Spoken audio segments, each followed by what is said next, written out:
विचार की प्रौढ़ता, वैराग्य एवं सद्गुणों से तत्व ज्ञान की प्राप्ति और जीवन मुक्त महात्माओं की स्थिति का वर्णन।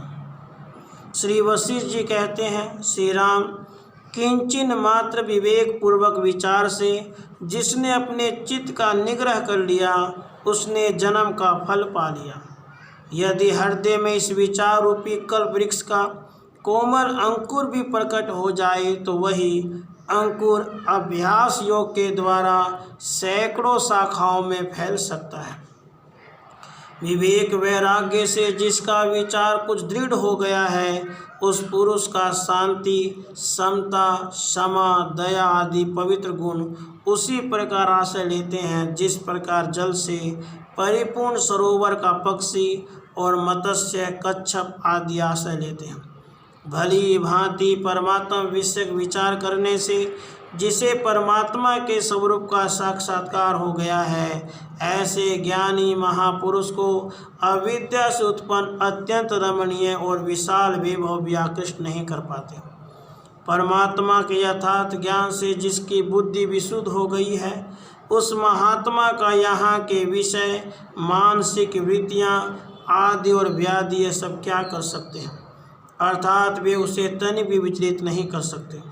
जिसने ज्ञान की चतुर्थ भूमिका प्राप्त कर ली है और जिसने जानने योग्य परमात्मा के स्वरूप का अनुभव कर लिया है उस धीर वीर ज्ञानी महात्मा पुरुष का विषय और इंद्रिय रूप डाकू क्या कभी आक्रमण कर सकते हैं। जिस पुरुष का अंतःकरण चलते फिरते, बैठते, जागते, सोते इन सभी अवस्थाओं में विवेकपूर्ण ब्रह्म विचार से युक्त नहीं रहता वह मृतक के समान है।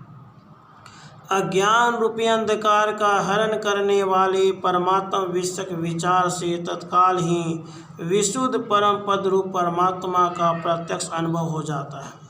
ठीक उसी प्रकार जैसे प्रकाशमान दीपक से वस्तु प्रत्यक्ष दिखाई पड़ती है तथा परमात्मा के यथार्थ ज्ञान से संपूर्ण दुखों का उसी प्रकार अत्यंत अभाव हो जाता है। जिस प्रकार सूर्य के उदय से अंधकार का अत्यंत अभाव हो जाता है, क्योंकि जब परमात्मा विषय के यथार्थ ज्ञान पूर्णतया प्राप्त हो जाता है तब जानने योग्य ब्रह्म के स्वरूप की प्राप्ति अपने आप ही उसी प्रकार हो जाती है जिस प्रकार सूर्य का उदय हो जाने पर भूमंडल पर विशुद्ध प्रकाश उसी क्षण अपने आप अनायास ही हो जाता है। जिस सत्शास्त्र के विवेक पूर्वक विचार से सच्चिदानंद परमात्मा के स्वरूप का यथार्थ अनुभव हो जाता है वही ज्ञान कहा जाता है और वह ज्ञान ज्ञेय स्वरूप परमात्मा से भिन्न नहीं है, परमात्मा का स्वरूप ही है। हे श्री राम, पंडित लोग विवेक पूर्वक परमात्मा विषयक विचार से उत्पन्न परमात्म स्वरूप के अनुभव को ही ज्ञान कहते हैं। उसी ज्ञान के अंदर ज्ञेय उसी प्रकार छिपा रहता है जिस प्रकार दूध के अंदर माधुर्य छिपा रहता है। सम्यक ज्ञान के प्रकाश से आलोकित पुरुष स्वयं ज्ञेय स्वरूप ही हो जाता है। सम और विशुद्ध स्वरूप विज्ञान आनंद घन परमात्मा ही ज्ञेय कहा जाता है। जिसके अंतःकरण में आनंद का प्राकट्य हो जाता है वह ज्ञानवान पुरुष किसी भी सांसारिक विषय में नहीं फंसता। समस्त संगों से रहित पूर्ण काम जीवन मुक्त ज्ञानी सम्राट की तरह सदा मस्त रहता है। श्री राम, ज्ञानी महात्मा पुरुष वीणा वंशी की मधुर ध्वनि आदि मनोहर शब्दों में, कामनियों के श्रृंगार रस मिश्रित कमनीय गीतों में, करताल, गंभीर मृदंग तथा चित्र विचित्र कान से ताल आदि वाद्यों की ध्वनियों में, चाहे ध्वनि रुक्ष हो या मधुर, कहीं भी प्रेम नहीं करता। आसक्ति रहित ज्ञानी पुरुष कोमल कदली की स्तंभों की पल्लव पंक्तियों से युक्त, देवता एवं गंधर्वों की कन्याओं के अंगों के समान अति कोमल अवयव वाली लताओं से युक्त नंदनवन की क्रीड़ाओं में कहीं कभी रमण नहीं करता। जिस प्रकार हंस मरुभूमि में रमण नहीं करता उसी प्रकार स्वाधीन विषय भोगों में भी आसक्ति न रखने वाला धीर तत्वज्ञ किसी विषय में रमण नहीं करता। कदम, कटहल, अंगूर, खरबूजा, अखरोट, नारंगी आदि फलों में, दूध, दही, घी, मक्खन, चावल आदि भोज्य पदार्थों में, लेह, चटनी, पेय, शरबत आदि विलासपूर्ण चित्र विचित्र 6 प्रकार के रसिक पदार्थों में इनके सिवा अन्य अन्य फल, कंद, मूल, शाक आदि भोज्य पदार्थों में कहीं पर भी वह परमात्मा के आनंद में तृप्त आसक्ति रहित ज्ञानी महात्मा पुरुष नहीं फंसता। धर्मराज, चंद्र, इंद्र, रुद्र, सूर्य और वायु के लोकों को, मेरु, मंदराचल, कैलाश, सह्याद्री तथा दरदूर पर्वतों के शिखरों को, चंद्रमा की चांदी को, मणिमुक्ता में रत्न और सुवर्ण निर्मित महलों को, तिलोत्तमा, उर्वशी, रंभा, मेनका आदि की अंगलताओं को किसी को भी वह आसक्ति रहित ज्ञानी महात्मा देखना भी नहीं चाहता, और वह विज्ञानानंद घन परमात्मा में परिपूर्ण मानना चाहने वाला मौनी महात्मा शत्रुओं के प्रतिकूल व्यवहार को देखकर भी विचलित नहीं होता। जो एक ब्रह्म दृष्टि रखने वाला विकार रहित समबुद्धि ज्ञानवान पुरुष है, वह कनेर, मंदार, कलहार, कमल आदि में, कुई, नीलकमल, चंपा, केतकी, अगर, जाति, मालती आदि पुष्पों में, चंदन, अगुरु, कपूर एवं कस्तूरी आदि में, केसर, लौंग, इलायची, कंकोल, शीतल चीनी के वृक्ष का भेद, तगर आदि अंगरागों में से किसी के भी सुगंध से प्रेम नहीं करता। जो सच्चिदानंद घन ब्रह्म के ध्यान में मग्न है, वह वज्र के भयावह शब्द से, पर्वत के विस्फोट से, ऐरावत आदि हाथियों के चिघाड़ने से कंपित नहीं होता। तीक्ष्ण छुरे के धारों में या नवीन कमलों से निर्मित सैयाओं में, सूर्य किरणों से प्रतप्त शिलाओं में या कोमल ललनाओं में, संपत्तियों में या उग्र विपत्तियों में एवं क्रीड़ाओं तथा उत्सवों में विहार करते हुए भी ज्ञानी महात्मा को प्रतिकूल पदार्थों से तो उद्वेग नहीं होता और अनुकूल की प्राप्ति में हर्ष नहीं होता। वह भीतर से सदा अहमता, ममता एवं आसक्ति से रहित होता है और बाहर से निस्वार्थ भाव से कर्म करता रहता है। जीवन का विनाश करने वाला, जीवन का दान देने वाला, इन दोनों पुरुषों को ज्ञानी पुरुष प्रसन्नता एवं मधुरता से शोभित समदृष्टि से दिखता है। ज्ञानवान पुरुष देवता और मनुष्य आदि शरीरों से, प्रिय और अप्रिय पदार्थों से न हर्षित होता है, न गलानी का अनुभव करता है, अर्थात अनुकूल में हर्षित नहीं होता, प्रतिकूल में गलानी और विषाद के वशीभूत नहीं होता। श्री राम अपने चित्त में आसक्ति का भाव और परमात्मा के स्वरूप का यथार्थ ज्ञान हो जाने से तत्वज्ञानी पुरुष जगत को मिथ्या समझता है, इसलिए वह किसी भी समय इंद्रियों के द्वारा विषयों में रमण नहीं करता, क्योंकि उसकी बुद्धि समस्त मानस पीड़ाओं से मुक्त हो चुकी रहती है। किंतु जो तत्व ज्ञान से शून्य और शांति रहित है एवं परमात्मा को प्राप्त नहीं हुआ है, उस वास्तविक स्थिति से वंचित मनुष्य को इंद्रियां तत्काल उसी प्रकार निगल जाती है जिस प्रकार हरिण हरे कोमल पत्तों को निगल जाता है। हे रघुनंदन, जो विवेक पूर्वक विचारशील है एवं जिसकी एकमात्र सच्चिदानंद ब्रह्म के स्वरूप में स्थिति है और परमात्मा के स्वरूप में जिसको विश्राम प्राप्त हो गया है, उस ज्ञानी महात्मा को संसार के संकल्प विकल्प विचलित नहीं कर सकते।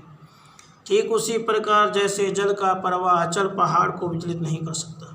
समस्त संकल्पों की सीमा के अंत स्वरूप पद में जो महानुभाव विश्राम को प्राप्त हो गए हैं, उन परमात्मा को प्राप्त हुए महात्माओं की दृष्टि में सुवर्ण में सुमेरु पर्वत भी तृण के समान है, अर्थात कुछ भी नहीं। उन विशाल हृदय महात्माओं की दृष्टि में सारा संसार एक छोटा सा तृण अमृत और विष कल्प और शन समान है।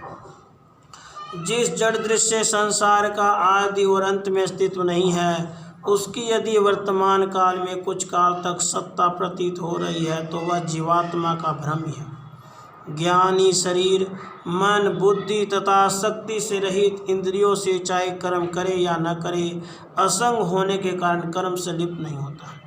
महाबाहु श्री राम, जिस प्रकार कोई भी मनोराज्य की संपत्तियों के नष्ट होने या न होने पर उससे उत्पन्न सुख दुखों से लिप्त नहीं होता, उसी प्रकार ज्ञानी महात्मा पुरुष आसक्ति रहित मन से कर्म करता हुआ भी उससे उत्पन्न सुख दुख रूप फल से लिप्त नहीं होता। तथा आसक्ति रहित मन वाला महात्मा पुरुष चक्षु से विषयों को देखता हुआ भी उसका चित्त अन्यत्र परमात्मा में स्थित होने के कारण कुछ नहीं देखता। जिसका चित्त दूसरी जगह तत्परता से लगा रहता है वह विषय को नहीं देखता, यह बात बालक भी जानता है। इसलिए आसक्ति रहित मन वाला ज्ञानी महात्मा पुरुष सुनता हुआ भी नहीं सुनता, स्पर्श करता हुआ भी स्पर्श नहीं करता, सूंघता हुआ भी नहीं सूंघता, नेत्रों खोलता और बंद करता हुआ भी न उन्हें खोलता और न बंद ही करता। श्री राम, आसक्ति ही संसार का कारण है, आसक्ति ही समस्त पदार्थों का हेतु है, आसक्ति ही वासनाओं की जड़ है और आसक्ति ही समस्त विपत्तियों का मूल है। अतः आसक्ति के त्याग को ही मोक्ष समझा गया है और आसक्ति के त्याग से ही मनुष्य जन्म मरण से छूट जाता है। श्री रामचंद्र जी ने पूछा, अखिल संशय रूपी कुहरे का नाश करने वाले शरतकाल के वायुरूप महामुनि संग अर्थात आसक्ति किसे कहते हैं प्रभु, यह मुझसे कहिए। श्री वशिष्ठ जी ने कहा, श्री राम, अनुकूल और प्रतिकूल पदार्थों की उत्पत्ति और विनाश में जो हर्ष और विषाद रूप विकार उत्पन्न करने वाली मलिन वासना है वही आसक्ति है, ऐसा ज्ञानी जन कहते हैं। जीवन मुक्ति स्वरूप वाले तत्ववेताओं के पुनर्जन्म का नाश करने वाली हर्ष एवं विषाद दोनों से रहित शुद्ध वासना आसक्ति रहित चित्तवृत्ति होती है। वह भुने हुए बीज के समान आकृति मात्र है। उस शुद्ध वासना का दूसरा नाम असंग अर्थात आसक्ति का अभाव है। वह तब तक रहती है जब तक प्रारब्ध भोगों का संस्कार रूप देह रहता है। उस शुद्ध वासना से जो कुछ किया जाता है वह पुनः संसार में जन्म मरण रूप बंधन का कारण नहीं होता। जो जीवन मुक्त नहीं है, जो दीन एवं मूढ़चित है, उनकी वासना हर्ष एवं विषाद से युक्त रहती है। वह वासना जन्म मरण रूप बंधन देने वाली होती है। इसी बंधन कारण वासना का दूसरा नाम संग है। यह पुनर्जन्म का कारण है। इस वासना से जो कुछ किया जाता है वह केवल बंधन का ही हेतु होता है। रघुनंदन, यदि तुम दुखों से घबराते नहीं, सुखों से हर्षित नहीं होते और संपूर्ण आशाओं से रहित हो तो तुम असंगी हो। समस्त व्यवहारों में सुख दुख की अवस्थाओं में समचित रहते हुए यदि विचरण करते हो तो तुम असंगी हो। सांसारिक पदार्थों को तुम अपनी आत्मा ही समझते हो और जिस समय न्याय युक्त जैसा व्यवहार प्राप्त होता है उसी के अनुसार शास्त्र अनुकूल आचरण करते हो तो तुम असंगी हो। जीवन मुक्तों के ज्ञान से संपन्न, इंद्रियों को वश में रखने वाला, परमात्मा के स्वरूप का मनन करने वाला श्रेष्ठ मुनि मान मद मात्सर्य और चिंता ज्वर से रहित होकर स्थित रहता है। श्री राम, प्रचुरतर पदार्थों के सदा रहते हुए भी सब में समान भाव रखने वाला, बाहर एवं भीतर इच्छा एवं याचना आदि रूप दीनता से शून्य अंतःकरण वाला यह महात्मा एकमात्र अपने वर्ण आश्रमोचित स्वाभाविक कर्म प्राप्त न्याय युक्त व्यापार से पृथक दूसरा कुछ भी व्यापार नहीं करता। वर्णाश्रमानुसार परंपरा प्राप्त अपना जो कुछ भी कर्तव्य है उसका वह ज्ञानी संसर्ग संबंध अर्थात आसक्ति अहमता ममता से रहित बुद्धि से खेद शून्य हो अनुष्ठान करता हुआ परमात्म स्वरूप अपने आत्मा में रमन करता है। जिस प्रकार मंदराचल पर्वत से मथे जाने पर भी क्षीर समुद्र अपना स्वाभाविक शुक्लपन नहीं छोड़ता, उसी प्रकार आपत्ति अथवा उत्तम संपत्ति के प्राप्त होने पर वह महामति तत्वज्ञ अपना सह स्वभाव नहीं छोड़ता।